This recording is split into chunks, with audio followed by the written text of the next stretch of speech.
Good morning students. Saraswati Vidyapeeth की live classes में आप सभी का हार्दिक अभिनंदन एवं स्वागत है। बात कर रहे थे हम भारतीय संघवाद की बात कर रहे थे। तो कल के जो पॉइंट्स थे उसमें हमने देखा था कि भारतीय संघवाद के एकात्मक लक्षण, तत्व या विशेषताएं कौन कौन सी वो हैं, उनके बारे में हमने अध्ययन किया था, जिनके बारे में आपको बताया था कि मुख्य रूप से जब बात करते हैं, फर्स्ट पॉइंट जो था इसमें एक संविधान, सेकेंड पॉइंट की बात करते हैं अवशिष्ट शक्तियां। कहने का तात्पर्य इन पॉइंट्स की हमने पहले भी बात की थी। एक संविधान से तात्पर्य है कि हमारे देश में केंद्र व राज्यों के लिए एक समान संविधान की व्यवस्था की गई है। राज्यों के लिए किसी प्रकार की अलग संविधान की व्यवस्था नहीं की गई है। अवशिष्ट शक्तियां जो तीनों ही सूचियों में नहीं है वो केंद्र के पास नियुक्त की गई है। नेक्स्ट जो 3 पॉइंट था एकल नागरिकता। एकल नागरिकता की जब हम बात करते हैं, जैसे अमेरिका है वहां दोहरी नागरिकता का प्रावधान है, लेकिन हमारे देश में एकल नागरिकता का प्रावधान किया गया। एकल नागरिकता से हम बात करेंगे कि जिसमें केवल केंद्र की नागरिकता प्राप्त हो नागरिक हो, राज्य की नागरिकता का कोई जिक्र नहीं किया गया, अर्थात सभी को केवल देश का नागरिक माना गया। इसके विपरीत अमेरिका में दोहरी नागरिकता है, एक केंद्र की नागरिकता और दूसरी राज्य की नागरिकता। लेकिन भारतीय संविधान में ऐसा कोई प्रावधान नहीं किया गया है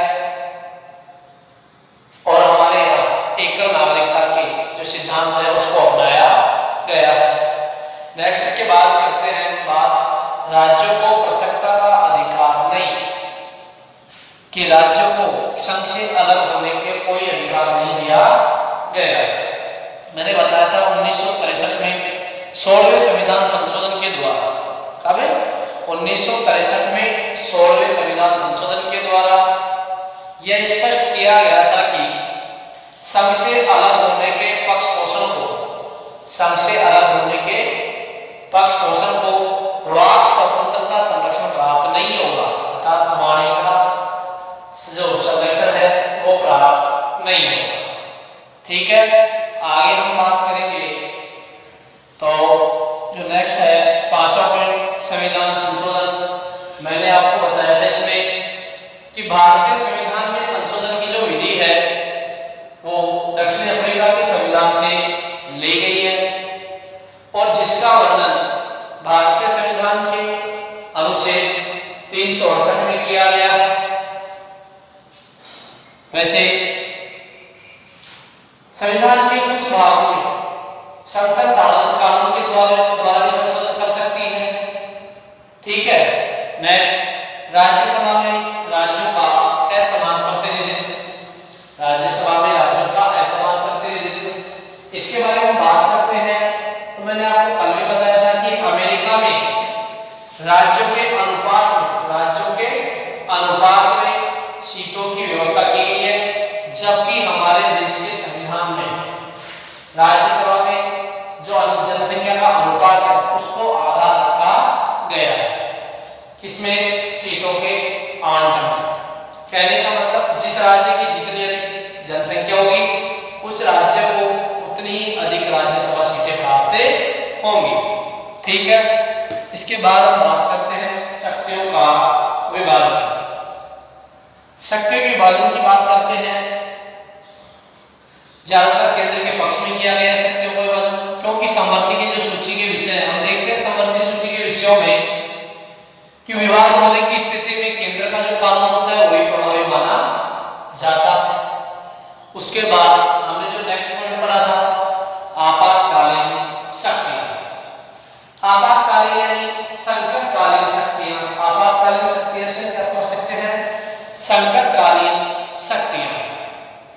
संकटकालीन शक्तियों में हम बात बात करेंगे अनुच्छेद 352, 356 और 360।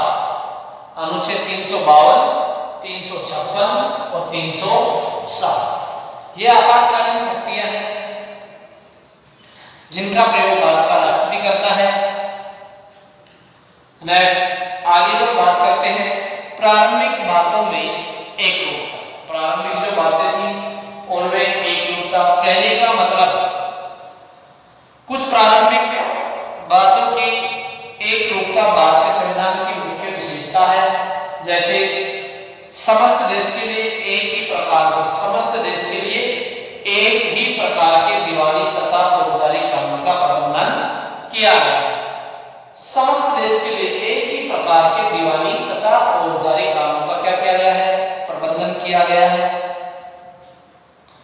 देश के लिए एक ही चुनाव आयोग है। अखिल भारतीय सेवाओं के सदस्य केंद्र तथा राज्यों में शासन का प्रबंधन करते हैं। नेक्स्ट आगे हमने पढ़ा एकल संगठित न्याय व्यवस्था। एकल संगठित न्याय व्यवस्था भारत में प्रत्येक न्यायालय सर्वोच्च न्यायालय के अधीन कार्य करता है। सबसे बड़ी बात यह है कि भारत में जो प्रत्येक न्यायालय है वो किस न्यायालय के अधीन कार्य करता है? तो आपका आंसर होगा सर्वोच्च न्यायालय के अधीन कार्य करता है। उसके बाद आगे हम बात करते हैं राज्यों के विरुद्ध सर्वोच्च न्यायालय में अपील की जा सकती है। अर्थात राज्य के न्यायालय है उनके विरुद्ध सर्वोच्च न्यायालय में अपील की जा सकती है। इसी प्रकार राज्य के छोटे न्यायालय उच्च न्यायालय के अधीन होते हैं। राज्य के जो छोटे न्यायालय होते हैं वो उच्च न्यायालय के क्या होते हैं? अधीन होते हैं। अतः एकल संगठित न्याय व्यवस्था एकात्मक शासन का लक्षण है। तो ये थी इसके तत्व या विशेषता है। ठीक है, अब आज के जो वीडियो है हमारा, इस आज की वीडियो में बात करेंगे भारतीय संघीय व्यवस्था की नवीन प्रवृत्तियां या इसमें बदलाव। तो हम देखते हैं जो विचारक हुए उनके देखो विचार केसी वियर थे, उन्होंने भारतीय संघवाद के बारे में क्या कहा कि भारतीय संघवाद क्या है? अर्ध संघीय। भारतीय संघवाद कैसा है? अर्ध संघीय। कहने का मतलब यह पूर्ण रूप से संघीय नहीं है। ऐसा किसका कहना था? केसी वियर का। बोर्ड एग्जाम में 1 नंबर का क्वेश्चन पुटअप होता है तो उसमें पूछा जाता है कि केसी वियर के शब्दों में भारतीय संघवाद क्या है? केसी वियर के शब्दों में भारतीय संघवाद को स्पष्ट कीजिए। तो आपको बताना है केसी वियर के शब्दों में भारतीय संघवाद अर्ध संघीय संघवाद है। कहने का मतलब भारतीय संघवाद क्या है? अर्ध संघीय, अर्थात पूर्ण रूप से संघीय नहीं है। ठीक है, नेक्स्ट आगे हम बात करते हैं ग्रीनविले ऑस्टिन की। इसकी ग्रीनविले ऑस्टिन की हम यहाँ बात करते हैं। ग्रीनविले ऑस्टिन ने कहा था कि भारतीय संघवाद, जो भारतीय क्या है? संघवाद है, वो क्या है? सहयोगी संघवाद, अर्थात परस्पर एक दूसरे बिंदुओं को क्या करता है? सहयोग प्रदान करता है। इसलिए ग्रीनविले ऑस्टिन ने इसे या भारतीय संघवाद को सहयोगी संघवाद की संज्ञा दी। ठीक है, नेक्स्ट आगे हम बात करते हैं मैरिस जोन्स के अनुसार। तो तीसरा जो विचारक था मैरिस जोन्स के अनुसार संघवाद के बारे में बात करेंगे कि भारतीय संघवाद को उन्होंने कैसे संघवाद की संज्ञा दी? सौदेबाजी वाला संघवाद। ज्यादातर बोर्ड एग्जाम में इस क्वेश्चन को पूछता है कि भारतीय संघवाद को सौदेबाजी वाला संघवाद किसने कहा है या किसने कहा था? तो आपका आंसर होगा भारतीय संघवाद को सौदेबाजी वाला संघवाद मैरिस जोन्स ने कहा था, या मैरिस जोन्स के अनुसार भारतीय संघवाद की परिभाषा बताइए। तो आप क्या बताएंगे? मैरिस जोन्स के अनुसार भारतीय संघवाद सौदेबाजी वाला संघवाद है। ठीक है, इसके बाद आगे हम बात करते हैं भारतीय विचारक थे जिन्होंने भारतीय संविधान के निर्माण में भी एक महत्वपूर्ण भूमिका निभाई थी तथा जिन्हें भारतीय संविधान का जनक या भारतीय संविधान का पिता भी कहा जाता है। उनके अनुसार देखेंगे हम डॉक्टर भीमराव अंबेडकर के अनुसार, डॉक्टर भीमराव अंबेडकर भारतीय संघवाद को कठोर संघीय ढांचा मानने से इनकार किया है। कठोर संघीय ढांचा मानने से उन्होंने इसे क्या किया है, इनकार किया है। किसने? डॉक्टर भीमराव अंबेडकर। डॉक्टर भीमराव अंबेडकर के अनुसार भारतीय संघवाद को कठोर संघीय ढांचा मानने से उन्होंने इनकार किया है। ठीक है, अब आगे हम बात करते हैं इसकी प्रवृत्तियां या बदलाव जो हुए इसमें, उनके बारे में आगे एक बार फिर से बातें करें। इसमें हम देखेंगे कि भारतीय संघवाद विशुद्ध सैद्धांतिक संघवाद नहीं है, अर्थात पूर्ण रूप से शुद्ध सैद्धांतिक संघवाद नहीं है और विशेष परिस्थितियों में इसे एकात्मक शक्ति और विशेष परिस्थितियों में इसे एकात्मक शक्ति प्रदान करके केंद्र को अधिक शक्तिशाली बनाया गया है। केंद्र को क्या बनाया गया है? अधिक शक्तिशाली बनाया गया है। भारतीय संघवाद विशुद्ध सैद्धांतिक संघवाद नहीं है और विशेष परिस्थितियों में इसे शक्ति प्रदान करके केंद्र को शक्तिशाली बनाया गया है। विधायी, कार्यकारी, न्यायिक एवं आपातकालीन शक्तियों में, इसमें आपातकालीन शक्तियों में केंद्र को अंतिम शक्तियां प्राप्त हैं। कहने का मतलब कि इन तीनों में ही, विधायी में, कार्यकारी में, न्यायिक में और आपातकालीन शक्तियों में जो अंतिम शक्तियां प्राप्त हैं वो किससे प्राप्त हैं? केंद्र को अंतिम शक्तियां प्राप्त है। कहने का मतलब समस्त शक्तियों का जो स्रोत माना गया है वो केंद्र को माना गया है। ठीक है, इसके बाद जो नेक्स्ट पॉइंट हमारा तीसरा, इस एकात्मक आत्मा वाले, कैसी आत्मा वाले? एकात्मक आत्मा वाले संघवाद का दूसरा पहलू, संघवाद का दूसरा पहलू यह भी है कि राज्यों को अनेक संस्थाओं के माध्यम से, राज्यों को अनेक संस्थाओं के माध्यम से उचित महत्व और भागीदारी प्रदान की गई है। उचित महत्व दिया गया है और उचित की भागीदारी में प्रदान की। ठीक है, अब नेक्स्ट इसमें जो अंतिम पॉइंट है वो है नंबर 4। नंबर 4 पॉइंट है इसमें राष्ट्रीय विकास परिषद, अंतरराज्यीय क्षेत्रीय परिषदें, नीति आयोग आदि महत्वपूर्ण संस्थाओं में राज्यों को क्या बनाया गया है? भागीदार बनाया गया है। एक बार दोबारा से इस पॉइंट को रिवाइज कर रहा हूं कि राष्ट्रीय विकास परिषद, अंतरराज्यीय क्षेत्रीय परिषदें, नीति आयोग आदि महत्वपूर्ण संस्थाओं में जो राज्य हैं उनको भागीदार बनाया गया है। कहने का मतलब नीति आयोग की जब हम बात करते हैं, नीति आयोग का नाम 2015 से पहले योजना आयोग था। क्या था? योजना आयोग। कहने का मतलब इसको परिवर्तित करके नीति आयोग को दे दिया गया। नीति आयोग का जो पहले अध्यक्ष होता है वो भारत का प्रधानमंत्री होता है। तो कहने का मतलब राष्ट्रीय विकास परिषद में, अंतरराज्य विकास परिषदों में, नीति आयोग, इन सभी में राज्यों को एक विशिष्ट भागीदारी प्रदान की गई। ठीक है, तो ये था आज के पॉइंट्स। एक बार फिर से हम इसको दोबारा से देखते हैं कि भारतीय संघीय व्यवस्था या भारतीय संघवाद व्यवस्था की नवीन प्रवृत्तियां या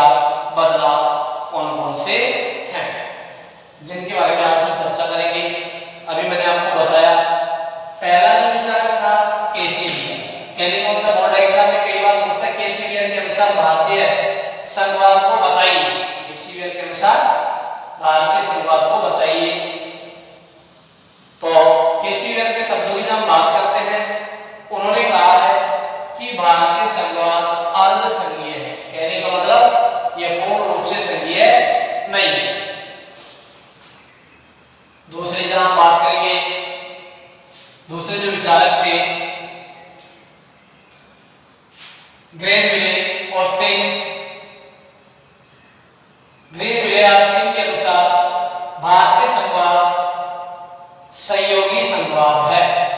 भारतीय जो संघवाद है वो कैसा संघवाद है? सहयोगी संघवाद है। ठीक है, नेक्स्ट आगे हम बात करते हैं मोरिस जोन्स के अनुसार भारतीय संघवाद सौदेबाजी वाला संघवाद है। मोरिस जोन्स के अनुसार हम बात करेंगे कि भारतीय संघवाद कैसा संघवाद है, तो उन्होंने कहा है कि भारतीय संघवाद सौदेबाजी वाला संघवाद है। ठीक है, और अंतिम जो विचारक थे भारतीय विचारक डॉक्टर भीमराव अम्बेडकर, उनके अकॉर्डिंग हम बात करते हैं। उन्होंने भारतीय संघवाद को कठोर संघीय ढांचा मानने से क्या किया है? इनकार। उनका कहना यह है कि भारतीय जो संघवाद है उसका ढांचा कठोर संघीय नहीं है, अर्थात उसमें कुछ लचीलेपन का भी समावेश किया गया है। ऐसा मानना है किसका? डॉक्टर भीमराव अम्बेडकर। ठीक है, तो ये थे अब तक के विचारक, तो जिन्होंने भारतीय संघवाद के बारे में अपने अपने विचार प्रस्तुत किए। अब आगे हम बात करते हैं इसकी प्रवृत्तियां या इसके बदलाव।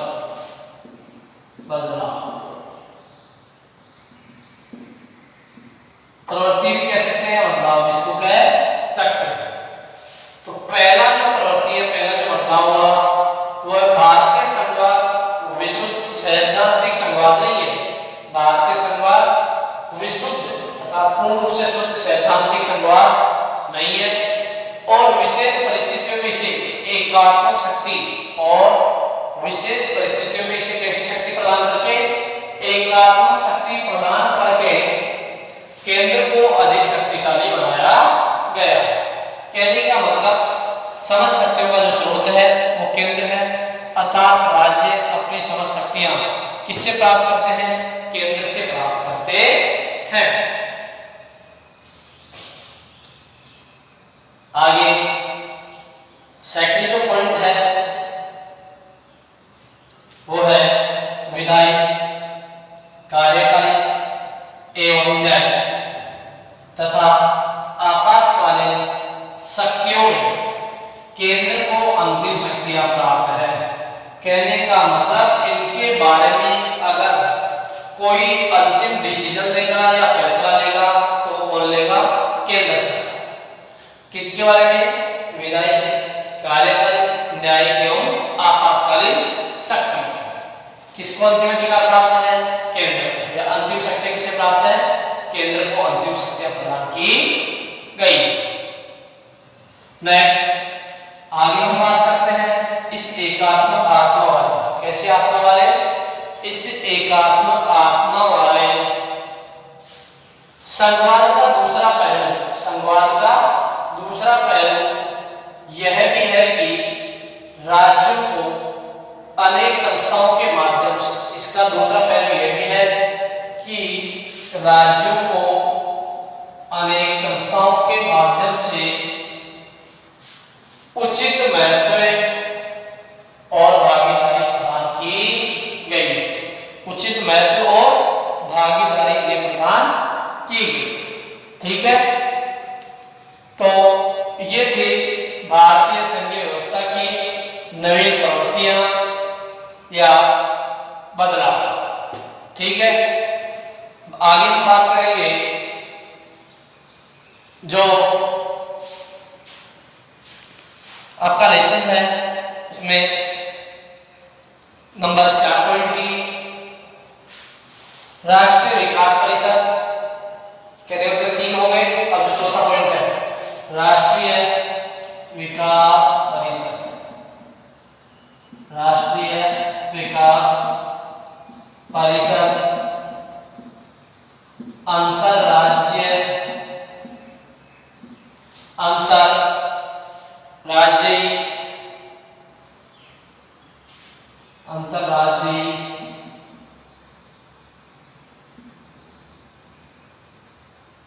परिषदें नीति आयोग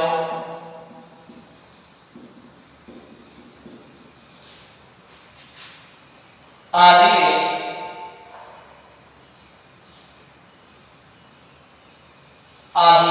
महत्वपूर्ण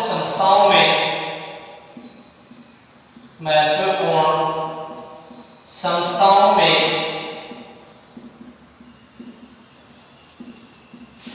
राज्यों को भागीदारी प्रदान की गई है।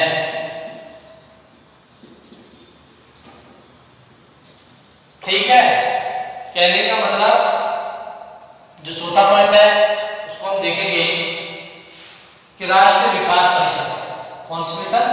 राष्ट्रीय विकास परिषद, अंतरराज्यीय परिषदें, तीसरा जो है नीति आयोग आदि महत्वपूर्ण संस्थाओं में राज्यों को क्या प्रदान की गई है? उचित भागीदारी या उचित महत्व प्रदान किया गया। नीति आयोग के बारे में आपको बता दिया था कि नीति आयोग का गठन 2015 में किया गया था। इससे पहले नीति आयोग को योजना आयोग के नाम से भी जाना जाता है।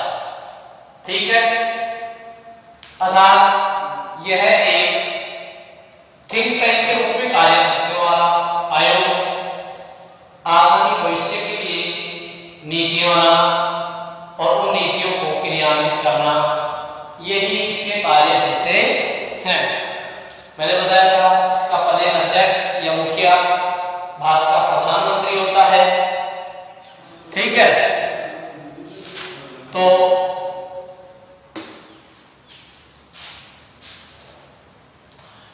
आज हम बात कर रहे थे भारतीय संघीय व्यवस्था की नवीन प्रवृत्तियों के बदलाव।